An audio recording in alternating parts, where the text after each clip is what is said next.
What's up everybody, Mystic7 here, and today we've got a video that I probably should have uploaded several days ago, or like the day right after Go Fest, but I've been just crazy busy with travel, with making videos, with editing the videos I recorded in Chicago. I still have like 3 left that I haven't even uploaded yet, so it's been busy. But today we're finally going to sit down and talk about my honest thoughts and opinions on Pokemon Go Fest. Was it a success? Was it a failure? What went wrong?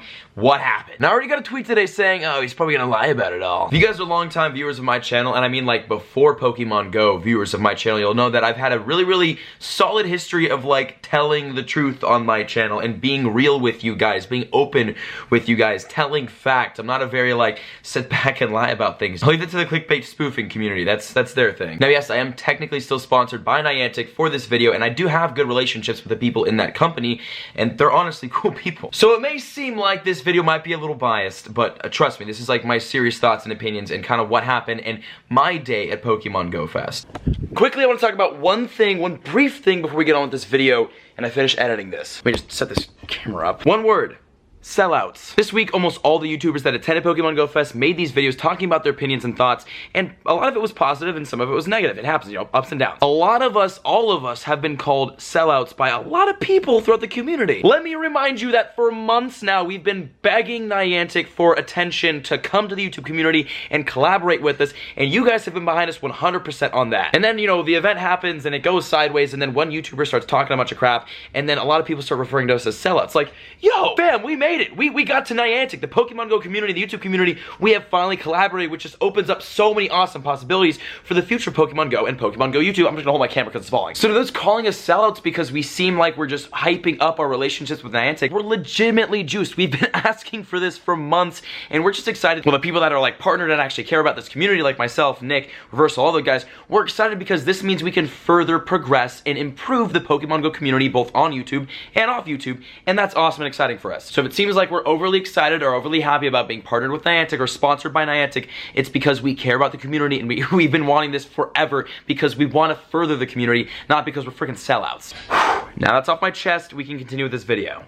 Now, there's this video uploaded by some guy named, what, Trainer Tips? Well, he uploaded a video talking about his thoughts on Pokemon Go Fest and kind of like what his take on it. And I'm gonna have that right here. The link to that video should be right here. Now, I second everything he said in this video, and honestly, I would attempt to make my own video like this one and talk about things that he talked about, but he said everything so perfectly in his video that I feel like there's no need for me to tell you my version of this. If you guys want, seriously, my full opinions either before or after you're done watching this video, go watch this video because this is like everything that you need to know about Pokemon Go Fest, and I totally second. I support this video 100%. These are my thoughts and opinions in one big, beautiful Trainer Tips video. Now, with that being said, I still am gonna give my thoughts and opinions on the day and give you guys just kind of how my day went for Pokemon Go Fest. Actually, let's start with that. We're gonna start with my day at Pokemon Go Fest so you guys can get kind of an understanding on what I did during the day and kind of my involvement with the whole thing. As many of you probably know, I was one of the hosts for Pokemon Go Fest. I was the Team Mystic representative for my boys over at Team Mystic. And because of this job and opportunity, I had to cast basically Pokemon Go Fest and be one of the top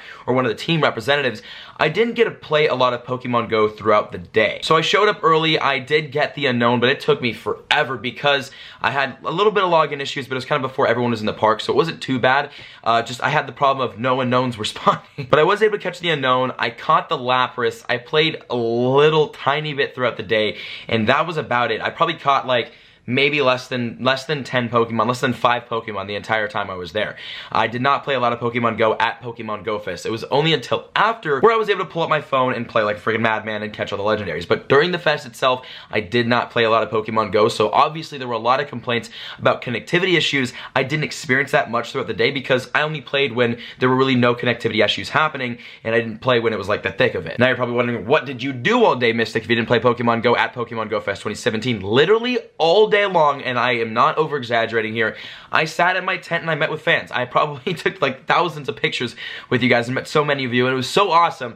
And I had an overwhelmingly positive experience at Pokemon Go Fest because my entire experience was just meeting with you guys, the fans and the people from the community. I had an awesome time, and a lot of you guys are gonna be mad that I just said that because everyone expected us YouTubers to just rip Pokemon Go Fest in these videos. You guys expected us to roast it because one particular YouTuber wouldn't stop roasting it, but mind you, he's a little immature just irrelevant. There was a lot of negativity at Pokemon Go Fest for good reason, but for me personally, Mystic 7, I had a great experience at Pokemon Go Fest because I was able to catch my unknown, my Pokedex unknown at the fest. Obviously, we didn't get legendaries while it was happening, so that was kind of a bust, but I had a good time, and I just met with fans. Even Niantic told me with about, I guess, maybe 3 hours left until Pokemon Go Fest ended that my job was up. I was able to leave my post, I could go into the media lounge, or I could go home, or I could leave. And I was like, okay, that's cool, I'm gonna stay at the tent. And I literally stayed until the last fan got in the line, until we literally got kicked out by the people who worked Pokemon Go Fest, because it was like, once 7 o'clock hit, the workers, they were like, okay, you guys need to leave. And I was like, alright, there's like 10 people left in line, can you guys just chill and let these people like get their pictures and leave? And they're like, okay. So I ended up leaving the tent at like 7:15 because I just stayed there again, even when Niantic said I could leave, and met with you guys, met with fans, took pictures, and it was literally awesome. So again, I had a great experience at Pokemon Go Fest only because I didn't play any Pokemon, I just kind of met with fans, and you guys were all positive, you guys were all awesome, so thank you all for coming out and meeting with me, and it was pretty sick. So now, that was my experience at Pokemon Go Fest, overwhelmingly positive. Let's talk about everyone else's experience and the problems that arose at Pokemon Go Fest that made people have a very negative experience. First and foremost, connectivity issues. Logging into the game was literally, if you guys are Parks and Rec fans, literally impossible for a lot of people, and it was partly Niantic's fault and partly not Niantic's fault. We're gonna explain that. Trainer Tips did explain that in his video, so again, if you didn't check that out, check it. Long story short, Niantic hit up the major cell companies like Verizon and Sprint and AT&T, and we're like, hey, listen, we've got a big event happening. We need you to bring out the big guns. And it was only Sprint who brought out extra towers to the event, and Sprint kind of sort of did work a little bit better. Now, I did hear that Verizon came out with a statement basically saying that their service was fine and it was more Pokemon Go's fault that Pokemon Go wasn't working at Go Fest. It was more server-side issues, and then I don't really know exactly what happened. I'm not a technician. All I know is that the big cell providers didn't bring out the big guns, and stuff didn't work. Whoever's fault it was, there was a deadly combination, and the game did not work for thousands of people, like a lot of people. It was so bad that even when I went on stage, people were booing me just because they were angry. Yeah, I got booed on stage. I was like, awesome, I'm just gonna keep smiling. John Hankey, CEO of Niantic, got booed off stage. Now that was, okay, that was messed up because John Hankey sat literally on stage almost the entire day, signed autographs, and just talked with people from the community. It was the coolest thing I've ever seen like a CEO of the company do. I can't tell you how much negativity that guy probably ate while he was sitting on stage meeting with fans. And I can't tell you how many things I signed with his signature right there next to it, and how jealous I was because I myself kind of want a John Hankey signature because I'm kind of a fanboy. So connectivity issues was like the problem, the major problem at Pokemon Go Fest, and it really was a problem.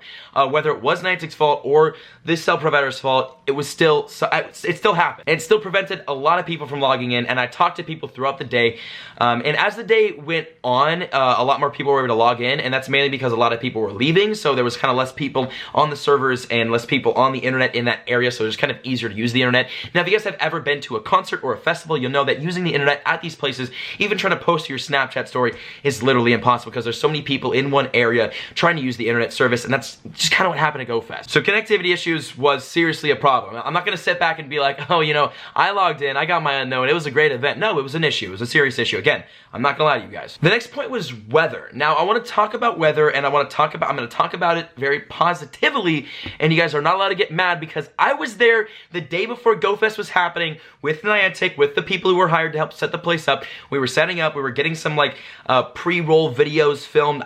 We were just basically set up for Pokemon Go Fest, and okay, so it was a nice day. It was pretty hot. Then it started raining, and then it started thundering and lightning, and then we all had to go home because we weren't able to finish setting up, and then people had to show up very early that morning, including myself, to kind of finish setting up for Pokemon Go Fest because of how bad the weather was the day before. Pokemon Go Fest, the day of Pokemon Go Fest, there was no rain. It was really muddy at the event, which did suck, but Niantic doesn't control the rain. What the heck are we talking about here? The only unfortunate thing about the weather at Pokemon Go Fest was that it was kind of hot and kind of muggy, and it was kind of muddy. That's not anyone's fault. I was a little bit annoyed by it, but I looked at my shoes and I was like, they're all muddy, but I can't really blame anybody because it's the weather. And actually the weather was remarkably good on the day of Pokemon Go Fest compared to the day before, especially because it wasn't super duper hot. It was pretty hot, but it wasn't crazy hot. There was kind of a breeze, but I mean, it was, you know, summertime in Chicago. It's gonna be not incredible weather. Also, another complaint was long lines, and that was kind of a silly complaint if you think about it. Okay, so if it's a 20,000 person event,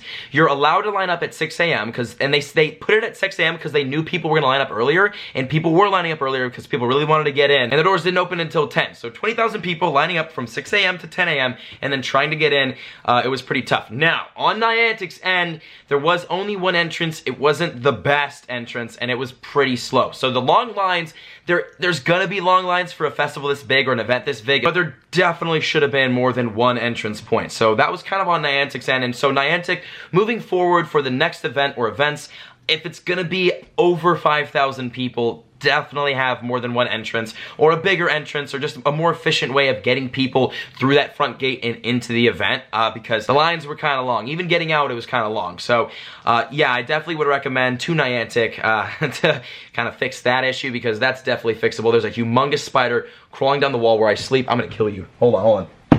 Haha! Spider-rack? I think he's dead. Oh god, I hate spiders. Now those were the big complaints during the event itself, mainly connectivity issues. People complained about weather, and then the lines were a big complaint as well. Now there was another complaint, and it was about the legendary Pokemon, but this is gonna take us outside of Pokemon Go Fest. This is gonna be after Pokemon Go Fest ended. So before I move on to that, I kinda wanna talk a little bit more about Go Fest itself. Was it a success? The thought process behind Pokemon Go Fest, the real intention for it, was to bring people from the community from all over the world together into one place and to play together and bond as a community of worldwide players. Did Pokemon Go Fest accomplish that? Yes. Were there a lot of angry people because of connectivity issues? Absolutely. Now, a major reason why people came out to Pokemon Go Fest wasn't to meet people from around the world. It was to play Pokemon Go at Pokemon Go Fest and hopefully get a legendary during the event and have it be all hyped and fun. That was a little bit iffy. Well, obviously it was more than iffy because a lot of people couldn't play the entire day. But I did talk to a lot of people who I was talking about the connectivity issues, and they were like, yeah, you know, I've either barely been able to log in our day or I've kind of been spotty, but I've met a lot of cool people. You know, I came in with a group of players. We met a lot of cool people from around the world who also love Pokemon Go. I'm having fun even though I can't log in. And to that I was like, awesome, that's great, because I've heard a lot of people who are complaining and want to like kill somebody because they can't log in. Speaking of killing somebody, after I went on stage and got booed and there was the chant, I actually had this humongous bodyguard escort me back to my tent, which was the coolest thing. But it was okay because people were still coming up and asking for pictures and like, hey, Mystic. So I didn't get like attacked, but like I had a security guard. I was like, I'm big time now. No, it was a weird feeling. He was huge. I had him a champ escort me across the field. But the goal of Pokemon Go Fest on the Niantic end was to bring people together who loved the game and get the community together and play Pokemon Go. They got the community together. Playing Pokemon Go was a different story. There were a lot of hiccups when it came to that. So it kind of depends on how you look at Pokemon Go Fest. Now, if you didn't even go to Pokemon Go Fest, you do not have any right to judge whether it was a success or a failure. There are so many YouTubers who weren't even there who were reporting like, oh, Pokemon Go Fest was a huge failure. It's like, you didn't even show up. You weren't even close. It's one of those things where you kind of had to experience it to know if you liked it or not. It was hard to log in, but it was an awesome community event. So positives and negatives. And remember how overwhelmingly positive I am on my channel, so I'm gonna look at the positives, I'm gonna look at the negatives, and I'm gonna highlight the positives because I'm not a rain cloud. But again, not saying there weren't issues. Yes, there were issues with Pokemon Go Fest. All you people who came here to hear me say that, I'm saying it. Now, in my opinion, and this is not because I'm sponsored by Niantic, it's because of just kind of how the day went for me, I thought Pokemon Go Fest was sort of a success. In the sense of bringing people together. I met people from all over the world, all sorts of people. I took pictures with everybody, and I walked around and met other YouTubers. I met Straight Up Knives for the first time. It was a fun event in my opinion, and I thought it went well in a community aspect, but obviously when we talk about actually playing the game, it didn't go too well, and I do acknowledge that, and I do admit that. But overall, Pokemon Go Fest 2017, I had a great time, and I'm really, really looking forward to the next one, where hopefully we can actually play Pokemon Go. Now, let's talk about post-Pokemon Go Fest, mainly when I was walking out. Okay, so let me tell you the story. At about 7:15, we were getting kicked out by the people who worked there. We got the last picture and the last fan who wanted a picture, and we were walking out of the event, and then my friend Connor called Jonathan and was like, hey, listen, level 5 raid is happening right now, and we dropped everything and we're like, oh my god. And that's the clip of Jonathan and I sprinting across the field at Pokemon Go Fest, going for this level 5 raid. Legendaries, in my opinion, and even though I was partnered with Niantic and I was talking with them about the whole event, they didn't tell me anything, so I didn't even know which legendaries were coming out until you guys heard, which I was a little annoyed about, but it made sense. And I didn't know that legendaries legendaries were going to be dropped after Pokemon Go Fest. So when I heard the news, I was like, oh my gosh, we got to sprint. I'm assuming legendaries were supposed to be dropped at Pokemon Go Fest. There's going to be like a big, awesome community event. Everyone was going to battle it. Everyone was going to get it, and it was going to be sick. And unfortunately, that idea, that way of releasing legendaries was kind of just destroyed by the internet connectivity issues. And I'm sure Niantic was equally as disappointed about that as everyone else. So, but let's talk about legendaries and how they were released in Pokemon Go and all the complaints that people had both in the event in Chicago and outside of Chicago, because there was a lot. In Chicago, this is how it happened. One Lugia popped up at this fountain, and if you guys saw my video, you guys saw me running around the fountain. That was where the first Lugia raid popped up. And then about maybe 10 to 15 minutes after that raid initially popped up, raids all over the city popped up for Lugia and Articuno, and I mean all over. And for the entire 2 days, that entire 2-day extension that Niantic gave that area, legendary raids were everywhere. That's why I left with so many legendaries. Last video I showed you guys how many legendaries I had. Go check out last video if you guys didn't see that. I've got a lot. Oh, and by the way, today they did distribute the $100 in free Pokecoins and the free legendary to everyone's account. I'm going to talk about that in a second too. Actually, we'll talk about that right now. Since Pokemon Go Fest was such a failure on the connectivity part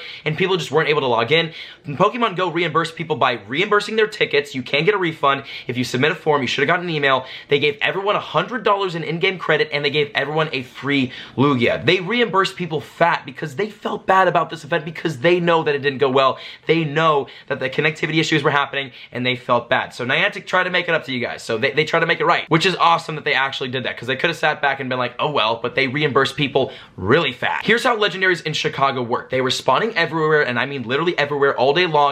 And remember that Pokemon Go, Niantic kind of extended the Pokemon Go spawns into a 2-mile radius, and then they let that happen for an extra like 2 days. Which is why I left with over 20 legendaries and over 40 unknowns caught, because there was a lot of things spawning in that little area, and it was literally insane. And there was 100% catch rates on all legendary raids in that 2-mile radius in Chicago. Now, do I think that 100% catch rate was fair? To be honest with you, I thought the 100% catch rate was only going to happen for maybe the first night of legendaries or your first legendary. I was even talking to Brandon Tan about this, and I didn't think, I never in a million years would have imagined that the legendary catch rate would have stayed at 100% that entire 2 days. And then I thought about it for a second. People spent thousands of dollars, traveled from all over the world to come into Pokemon Go Fest to have a good time and to catch their legendaries. Now, Niantic knew that, and they were like, we gotta reimburse these people significantly. We can't just give them one Lugia and be like, you know, good job. So the reason why Pokemon Go Fest, that 2-mile radius in Chicago, had that 100% catch rate and the insane spawns for 2 full days, 2 extra days, is because Niantic had to reimburse the people who traveled from all over the world. Now, that was significantly, if you look at it from an outside view, very unfair compared to everyone else outside of that 2-mile radius that, you know, does not have the 100% catch rate bonus, has never seen an unknown in their lifetime. You know, like, it does seem unfair to those people outside of the event. But you could look at it like this. If it's so unfair for you guys, then why didn't you go to Go Fest? And then obviously, you know, not everyone can travel, and I totally understand that. But like, people who really, you know, spent the money, spent the time, really like dedicated themselves to this trip and to Pokemon Go Fest, they went there from all over the world, and Niantic figured, and I do kind of agree, they needed some significant reimbursement because Pokemon Go Fest just didn't go well connectivity-wise. And that is why legendary raids were spawning everywhere, unknowns and Heracross were spawning everywhere, and the catch rate was 100% for those 2 days. Now, keep in mind, now the catch rate is not 100%. The event is over. But they did expand the double XP, double Stardust, double Candy, and increase rare spawns and increase spawns all over the world for 72 hours because, again, they felt bad about the event, and they felt bad that the entire world got left out of the 100% catch rate, so they just made the event bigger and better. They're trying to reimburse everybody, and I'm not just sticking up for Niantic because I'm sponsored by them or anything, but if, like, from a logical perspective, I'm a very logical and strategic person when it comes to doing business, and when it comes to making videos, watch any of my exposed videos, I'm very, very logical and fact-based. From a logical business perspective, this was a pretty good play by Niantic to not only allow the 100% catch rate in that 2-mile radius, but to end that and then increase the event worldwide. And legendaries are spawning literally everywhere, guys. I'm sure you guys, all of you, maybe all of you, if not most of you, have seen a legendary raid in your area. I even saw one by my house up here in the hills, and there's nothing up here. Now, raiding them is a different story. We're gonna get into that in a second. Let me just talk about legendary Pokemon. I'm getting sidetracked. Well, I guess I'm not getting sidetracked. That's kind of what I wanted to talk about. The legendary, how legendaries were released. They were released after Pokemon Go Fest, after intended, and they were released all over Chicago, and then all over the US, all over the world. and then they did have that the 2 mile radius where the 100% catch rate was happening, but that was because people in that 2 mile radius were, you know, they traveled from all over the world. They came in from everywhere, and they really deserved to be reimbursed more than just one free Lugia. Now, I do feel like you should had to have logged into Pokemon Go Fest or registered to Pokemon Go Fest to be able to access that 2 mile radius, but technically from a behind the scenes aspect, from a developer standpoint, I don't think that was possible because that was like a last minute decision made from Niantic, and there had to have been planning that would have gone into that to be able to make that happen. So that's why that, you know, even spoofers could have spoofed over to Chicago and caught 100 legendaries, because at least I think, I don't know for a fact, but I think it wasn't possible to do, like locking people out of that 2 mile radius wasn't possible to do in that short a time, because again, this was a very last minute decision by Niantic. I think, I don't take anything I say, Niantic has not told me anything about their strategies or plans or anything throughout this entire event. This is my speculations, by the way. And actually, let's talk about legendary raids now. They're literally everywhere. Articuno is only available for 1 week, and I don't know if they're ever going to come back. Same with Zapdos, same with Moltres. I do agree with the one week release of legendaries. Now, I do think that they should spawn in the wild, honestly. I do, and I know that it'd be kind of tough to make that happen, and it'd be really hard to catch them, but I think that just there's nothing more exciting than a wild Pokemon. Now, obviously, Niantic, what they're trying to do with legendaries is they're trying to kind of promote the raid system. They want people to go out, they want people to do raids, and obviously, to do a legendary raid, you need a full group of people to get in there and battle it. We tried to do some Tyranitar raids with myself, Jonathan, Connor, and his brother Gavin, and we couldn't beat him. We needed Jake, and Jake wasn't with us. So we even needed 5 people, and we were high-level people. We still needed 5 people to take down a Tyranitar. So they're trying to promote the community thing. So to get out there, if you guys want to be able to get out and get those legendaries, you're gonna have to collaborate with friends and with Pokemon Go players in your area, and kind of form a community. That's what Niantic is trying to do right now. They're trying to get people to go out and form communities, get people together, and go have fun as a group, go take legendaries down as a group. This isn't supposed to be a solo game. Now, I play this game by myself in Santa Monica in Los Angeles, so I can't even do these raids unless I either go to Santa Monica and get spoofer help, or I have people around me helping me. And again, this is me from a total logical, strategic angle, not I'm trying to, you know, love on Niantic as much as I can. Just think about it logically, seriously. Legendary raids are promoting raids. Niantic wants people to, they're a very big company on going outside and exploring. They don't like spoofing. They don't like playing, I guess they don't, it's not that they don't like playing by yourself, but they would rather see people play in groups, which is why Pokemon Go Fest was a big, you know, big community event. They like to see community. So my advice to all you people out there who cannot get these legendaries because you just don't have people who play Pokemon Go, go to your popular Pokemon Go areas. If you look around, you see lures happening, go talk to people, open up to people. Trust me, the Pokemon Go community is the coolest community out there. I've never met cooler people, nicer people in a community in my life, and I'm being serious when I say that. Especially nowadays, because the people who still play Pokemon Go, they're like the really genuine hardcore players, and they're all really cool with each other, typically. So I'd recommend going out and making some Pokemon Go friends, because otherwise these legendary raids are going to be very hard to do. I'm looking at my notes right here, and that's kind of what I wanted to talk about regarding Pokemon Go Fest and regarding legendaries, because obviously there was a lot of talk around Pokemon Go Fest and how it did and what happened. And there's been, over the past couple days, a lot of talk about legendaries, how they're being released, and is it fair? And I do agree with the 1 week release, because they're legendary Pokemon. They're super rare. Not everyone is supposed to have a legendary, and Niantic is giving legendaries to almost everybody. It's a legendary Pokemon. If everyone catches it, then it doesn't make it super duper exclusive awesome. It's legendary. It's supposed to be hard to get. But obviously people who can't get it, you're gonna be mad because you can't get it because you want it, and I understand that. So you guys gotta get those raid groups, and it's gonna be hard. It's a 3% catch rate for all legendaries, including the people in Chicago now. They did that event is over, so everyone is feeling that pain when trying to catch legendary Pokemon. It is a 3% catch rate. It's hard to do. But really, other than that, I don't have any more thoughts I kind of want to expand. I have a lot more thoughts I want to expand on, but it's kind of off-topic stuff that I'm going to talk about in a later video. But definitely let me know in the comments your guys' thoughts and opinions of this entire thing. If you guys have any more questions for me, let me know in the comments, and I'm going to go and try my hardest to go down and respond to certain comments, legitimate comments, and then just stupid ignorant ones I'm going to delete, because I've just been so flooded with ignorant comments and ignorant tweets and ignorant YouTubers talking to me these past couple of days. I'm losing it! But that's going to pretty much wrap it up for today's video. These are my thoughts and opinions on Pokemon Go Fest and on legendaries in Pokemon Go. Overall, Pokemon Go Fest, for myself personally, I had a great time. Very positive experience, mainly because I didn't play Pokemon Go all day. I just met with fans. It was fun. Were there connectivity issues? Absolutely. Were people locked out of the game? Absolutely. Could this have gone better? Yes. Does this need improvement for next time? Yes. Is Niantic considering that? Absolutely. I've talked with them. They're going to make sure that the next event is going to be awesome. And speaking of the next event, I will be in Japan, and it's speculated that Ho-Oh might be released in the Japan event, and I will be there, so make sure to tune in. But overall, those are my thoughts and opinions on Pokemon Go Fest 2017 and on legendaries in Pokemon Go. And if you guys have any thoughts, concerns, anything else, put them in the comments below, and I will see you on the next video. Love you guys. Thank you for all the support this weekend. Honestly, it was one of the best, if not the best weekends of my life. The amount of support and just awesome energy I got from you guys and just awesome support, feedback, everything has been insane. And I just had a great time the entire weekend, and I made a lot of good videos. 3 more still to come onto the channel, and they're pretty epic ones. But that's it for today. Hope you all enjoyed. I'll see you guys in the next one. Peace out.